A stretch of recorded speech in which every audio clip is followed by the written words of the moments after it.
So I woke up this morning this is full on, I got to call it out. I woke up in bad dad joke mode because today is 2/22/22.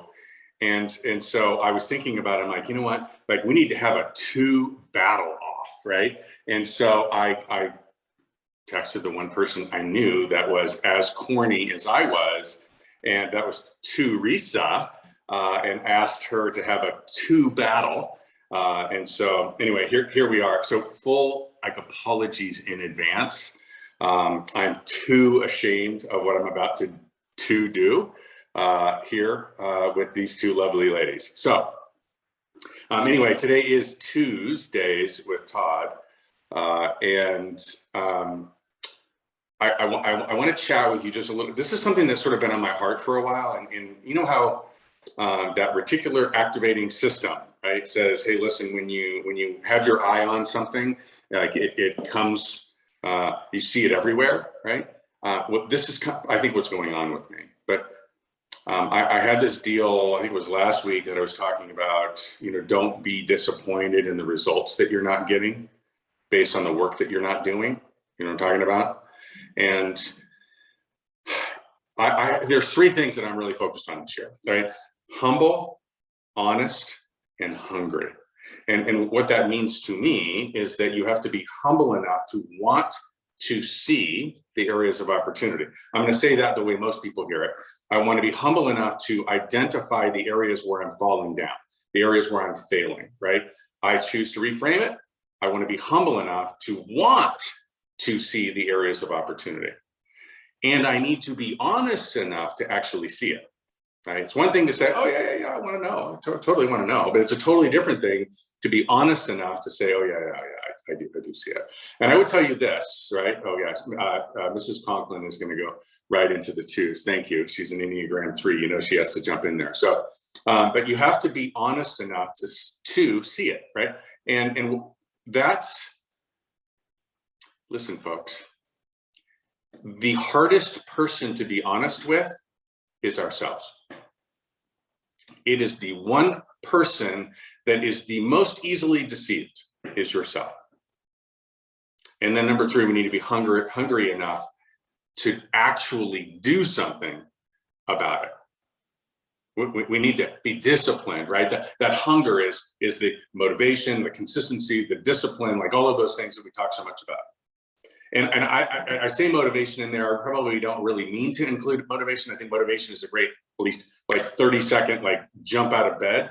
But we all know we don't actually get out of bed unless we have the discipline to actually do something about it, right? And I'm going to touch on that here in just a second. But we all have something in our worlds, in our lives, in our something that we are not doing the work on, right?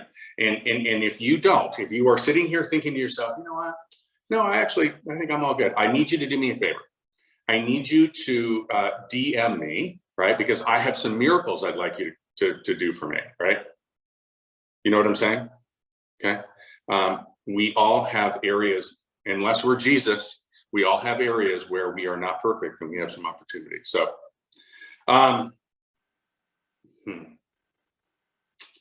I have this theory, and that is that we talk about failure rates in our industry, but it's also in entrepreneurship.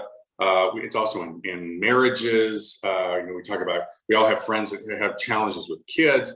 And I think that the reason why so many people don't seek help, I'm talking about mentors, right? I'm talking about coaches. I'm talking about counselors. Heck, I'm just talking about a good book, right?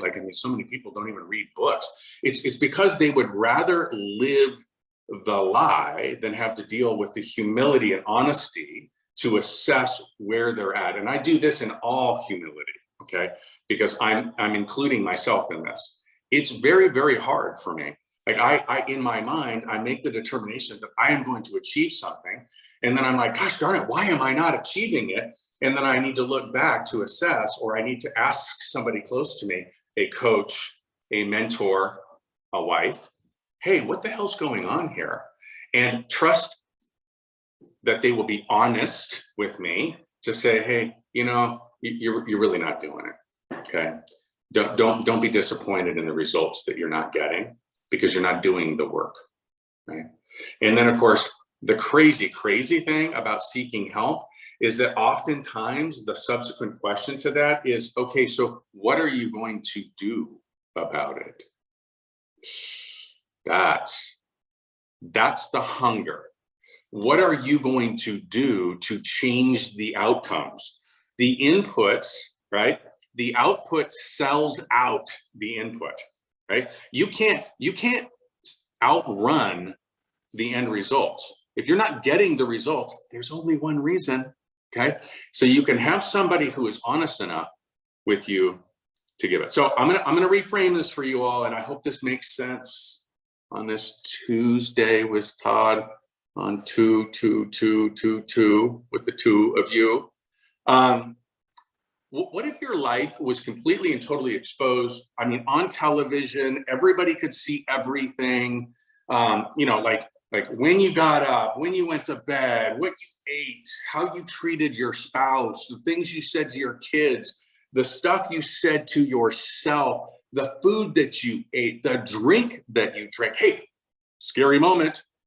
The prospecting that you're doing to get the listings that you need. What if you were all there? Let me ask you a question. Would you be proud? Would you be proud of the way that you speak to your kids or your spouse? Would you be proud? If the answer is no, again, humbly, if the answer is no, then that's the spot, okay?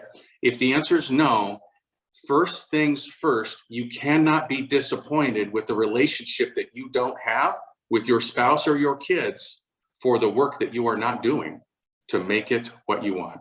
And that's the one opportunity that you have today. Identifying the opportunity, being honest, and then committing, being hungry enough to go after it. Would you be proud of the prospecting you're doing? Would you be proud of how many phone calls that you're making? Would you be proud of how you're scripting and how you're preparing? Would you be proud of how many times you asked for the sale, asked for the appointment? Would you be proud? If not, then you can't be disappointed about the listings that you don't have. However, this is the place where you can put that hunger into changing it right this second. And would you be proud of the food that you're taking, the drinks that you're drinking, the exercise that you're doing? I could sit here for 2 hours today talking about those things, but I'm not going to, right? You get the idea. Bottom line, we have to be humble enough to want to see the areas of opportunity. We have to be honest enough to see the opportunity, and we have to be hungry enough to actually change them. I hope this helps you today on Tuesdays with Todd on 2-2-2-2-2. As always, be distinctive. I think you crushed me on the 2 battle with your delivery. I had the stage. It was a little easier for me, but thank you too for playing along.